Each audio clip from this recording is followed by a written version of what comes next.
Hello, and welcome to Learning Music with Pat. Today I'm going to start off by showing you a new chart that I've made, and I'm going to continue with some charts for a while. And the purpose of this is to get you to, in your mind, be able to feel and see how the notes fit together, how the scales fit together, how music comes together. Because if you're playing an instrument, you don't see the whole picture. What you do is you're focusing on the instrument, how to blow it, how to finger it, how to count the time, and all of that is critical. You can't play music without it. But this is just a small segment of how your part of playing your music fits in with the whole. And what I'm trying to show you today is the whole. So we're going to take a look at this chart. This is a new chart that I have made. Now my charts are kind of maybe homegrown, they don't look that sophisticated, but they show what I want to show, and I can't buy professional charts that do it any better than I can do it myself, because I know exactly what I want, but somebody else might know. This is a piano keyboard that has almost all of the keys in it. There are a couple of keys on this end that we don't have, but that's just simply a space consideration. For the most part, other than lacking 2 keys, this is a full-scale keyboard. A piano keyboard has 88 keys. So what are we looking for?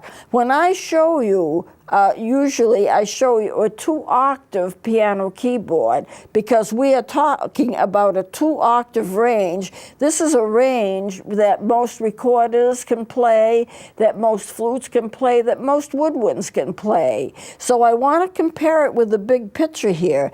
This is called the low C on a recorder or woodwind because it's the lowest note that most of the woodwinds can get. The flutes can't get below that. There are a couple of woodwinds that can get a little bit below that. A saxophone can go to that B flat, which is like a step below. Clarinets can get down into this range, and so there are a few that go below it, but most of them do not. Most of the treble clef instruments play just these 2 octaves. So this would be the low C, and this is another C right here. It would be the mid-range C, right where I have my pointer, and this would be the high C.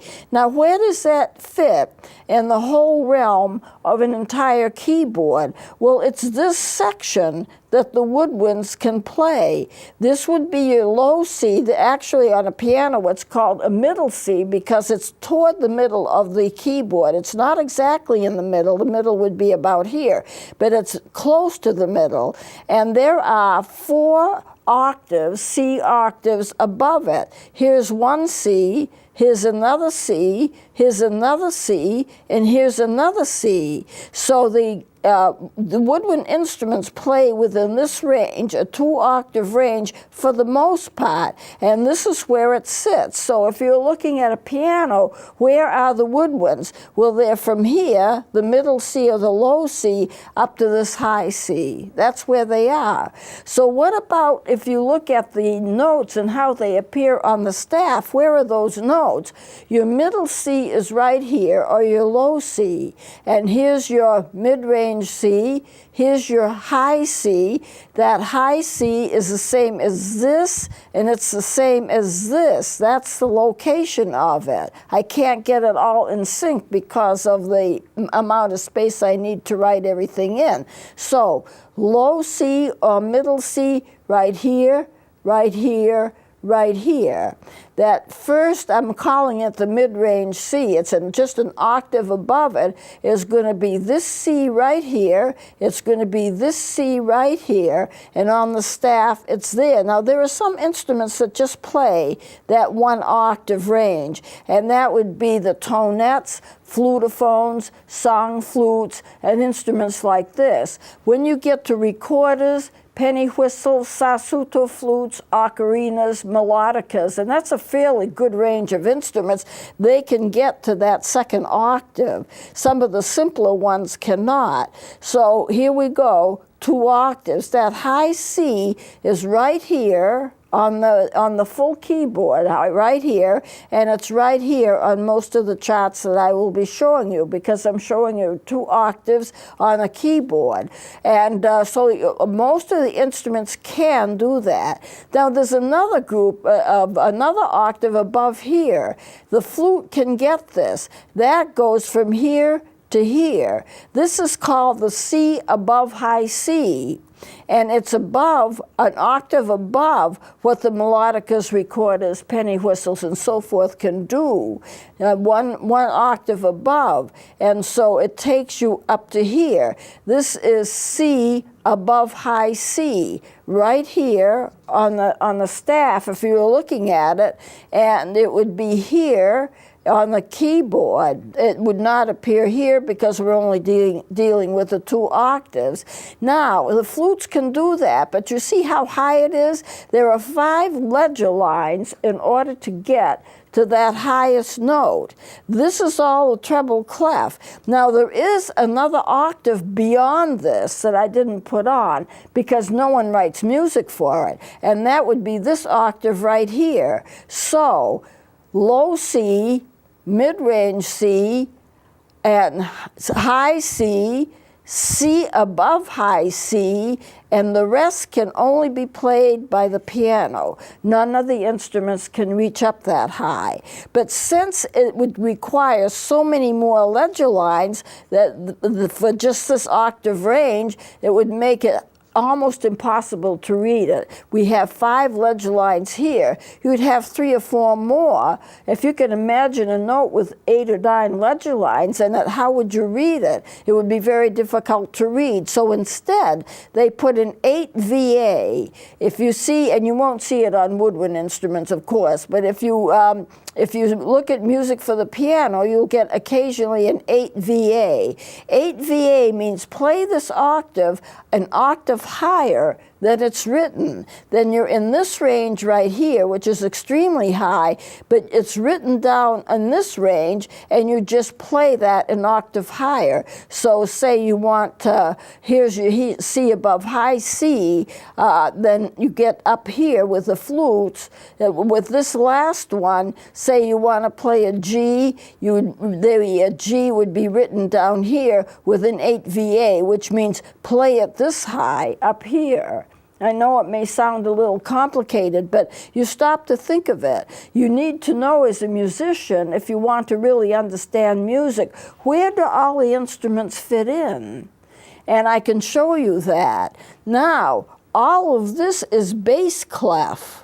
It's all bass clef, and the woodwinds don't play it. So when you see that low C, there's going to be a ledger line straight through it. That middle C of that low C has a ledger line straight through it, and that means it is below the treble clef a little bit, above the bass clef a little bit. That note is halfway between the bass clef right here, and this is the sign for the bass clef.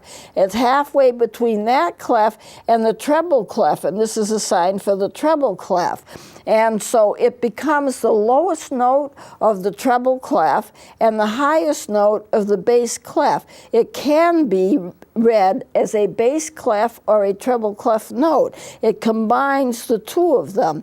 And then if you're reading the music, you're seeing C, D, E, F, G, A, B, C, and you're going like an alphabet. If you're reading down this is the bass clef, so it's C, B, A, G, F, E, D, C. And so therefore it's read a little bit different than it is with the treble clef. The ranges of the instruments, 1 octave instruments are right here. That's tonettes, flutophones, song flutes, and some of the primitive other instruments. Some of them are melody flutes that don't go more than an octave range. That octave range is going to be right here to right here. And on the smaller scale, which I usually show you because it's just easier to do so, it'll be from here to here. So this looks like it's a low C. It looks like it's at the end of the keyboard. It's not. When I show you something like this, which is much easier to explain and work with, you need to remember there are a whole bunch of notes to the left of it. There are a whole bunch of notes to the right of it, and I'm only showing you this range. Okay, so that's the C, D, E, F, G, A, B, C. That's C, D, E, F, G, A, B, C. And then the next note, the next octave is the same thing, C, D, E, F, G, A, B, C. And so you're going from here to here to here. Then that other octave is up here, way up, the flutes can do it, and another octave beyond that on the piano, which they don't even write for because it is so high it wouldn't make any sense to try to read it. So this, I hope, will give you a kind of perspective. If you look back at the chart, and I just want to mention this, we don't deal with the bass clef, but look at all the ledger lines. I don't even have all the notes in here, but I have most of them. And so this is going to be the bass clef and all those ledger lines down, like this is the treble clef, and all of these are ledger lines up. And this is the entire, with the exception of two notes, this is an entire full-scale keyboard. It has 86 instead of 88 notes because they didn't have the space to put two more in, but the two I missed are way down in the lower range that we wouldn't be bothering with anyway. This should give you a kind of picture as to where the notes are and how the instruments fall into place for those notes, because that's important for you to know if you want to understand music. Notice here, I have this bracket, and I have it, and I say flutes, and what I mean is the flute can go from here, the regular flute, and play all the way up to here.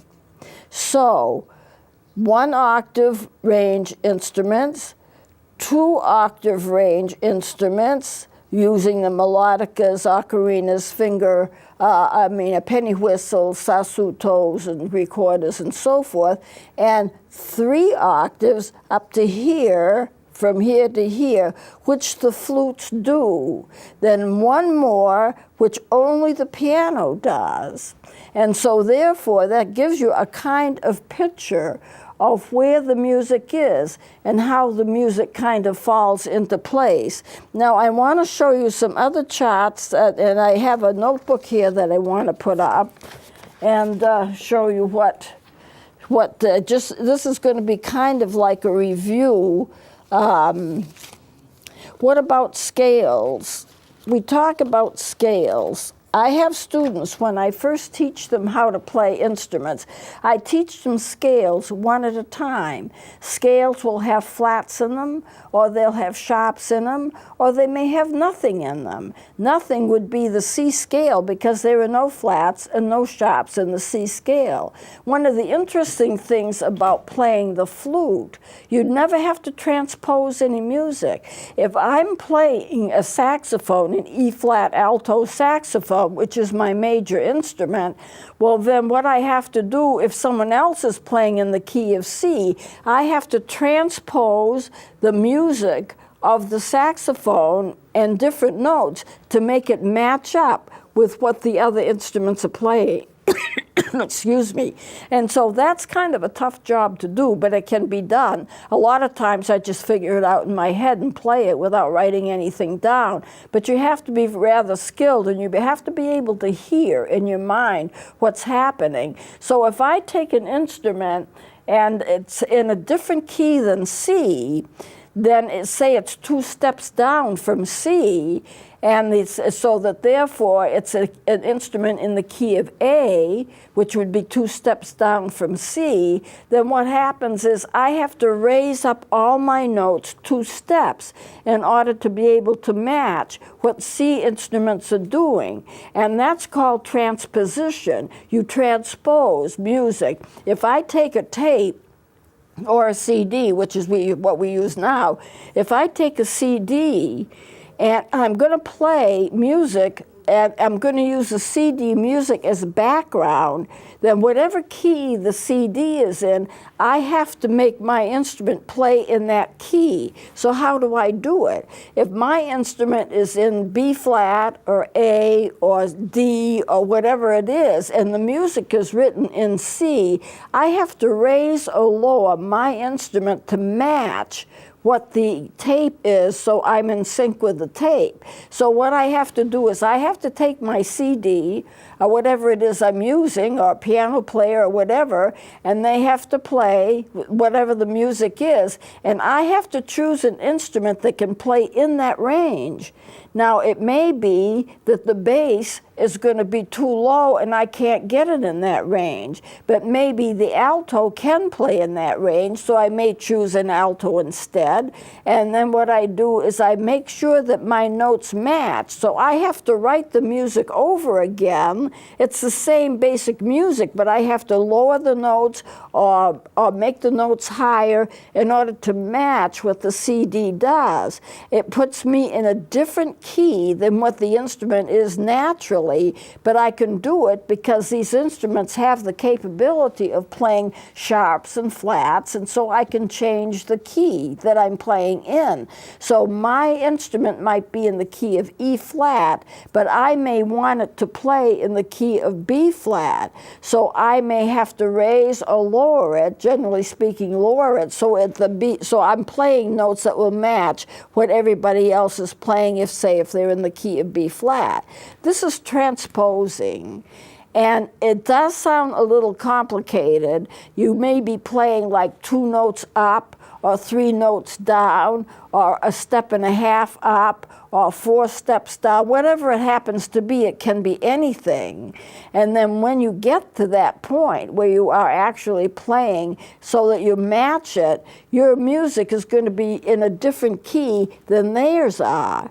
But you're going to match, you're going to match because their instruments will match what you are playing, because you've changed the key that your instrument is playing in. It may be in the key of C, but you're playing it in a different key, so you can match what other people are doing, so you can match the orchestra. Now, generally speaking, the orchestra sends for music. It has a music librarian, and it sends for music. And all of those parts that would need to be transposed have been done.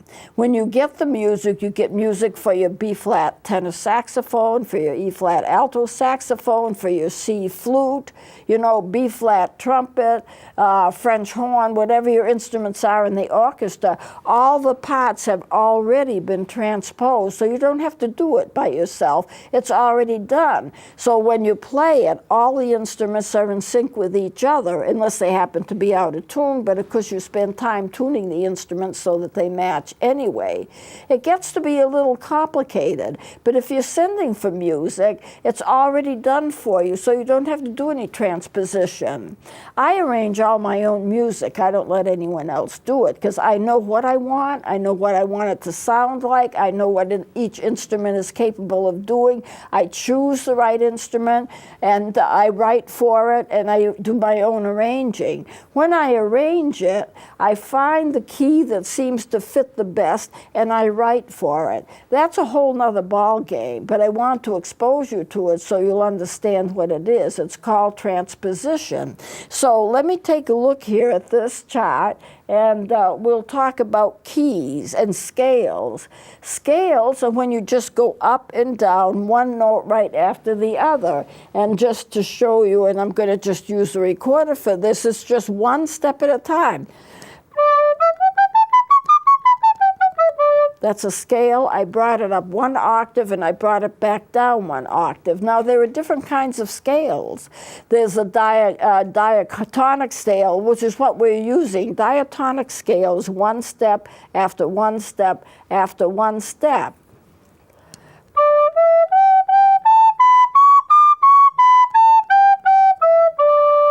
Diatonic scale. Now, it goes by a sequence of full steps and half steps, which I went over with you a couple of sessions ago, or maybe last session, but you have at least a taste of it. Then you have a chromatic scale, which goes up and down by half steps.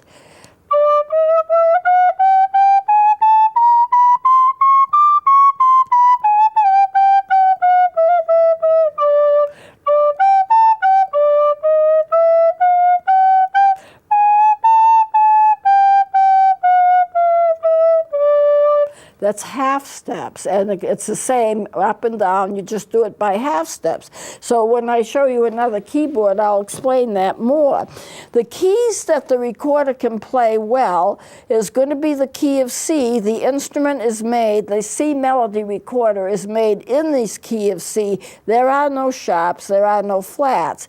And the flute is the same way. It's in the key of C, no sharps, no flats. And the beauty of it is that if you get a piece of music and it's in the key of D, you play it in the key of D without any transposition. You never have to transpose. You do have to add the sharps and the flats that you need, and you play those, but you don't have to transpose from one major key to another major key to play what an orchestra is playing. So the key of C, no sharps and no flats, and that's the way you can play the melody recorder. It's the way that the flutes play. There are other instruments that do that as well.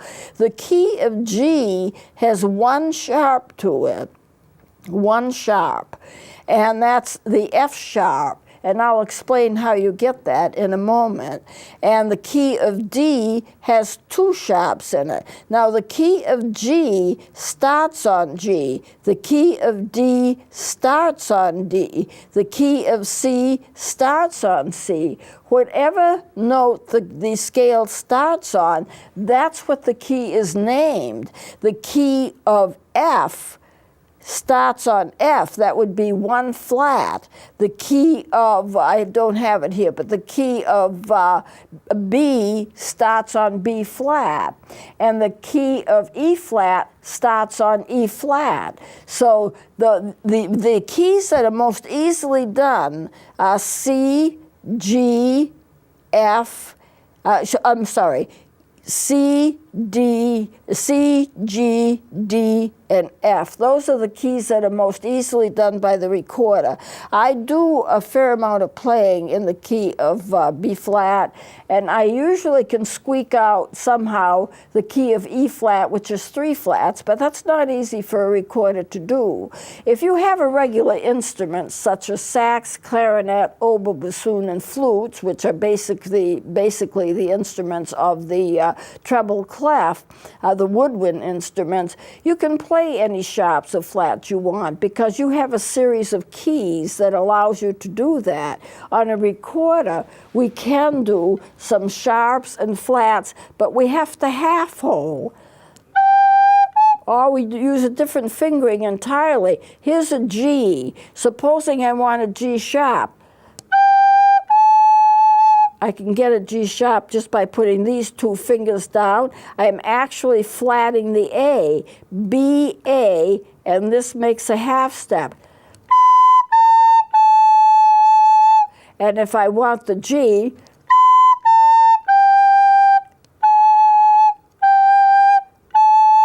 so you can see, here's your G, lift up the G, add two notes here, on the right hand, and then you're going to get the G sharp, which is also an A flat because it is a harmonic note, an enharmonic note. Another way of getting that G sharp is to half hold that G and pull your third finger, which is the G finger, and pull it out a little bit, covering only about half the hole.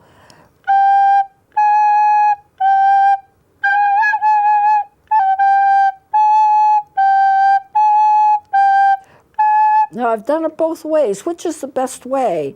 I think you have to make a decision as to the notes that come after it and the notes that come before it. So you make the best decision as how to do it. It also depends upon how fast the music is going. On the saxophone, there are 5 ways to play a B flat. How do you know which way to play it? It's all a B flat. Well, it depends upon the notes that come before it and the notes that come after it, so you can make your decision as to which is the best fingering depending upon what else you're playing. With a piano, keyboard, it's one finger, one note. With a woodwind, it's however many fingers you need to play one note. An F will be 4 fingers, an E will be 5 fingers, a D will be 6 fingers, plus an extra finger when you have the tone hold down in the back, which you can't see. Now that's in the key of D with 2 sharps, but you have to remember, whatever you do in order to make a flat or a sharp, it depends upon what the fingering is, and if there are multiple fingerings, you choose the best according to what you are playing. That makes it a little bit more complicated, but that's the way it is. Now I'm going to close it here. We're practically out of time, and we're going to go on about scales and continue with this next time. Please join me then.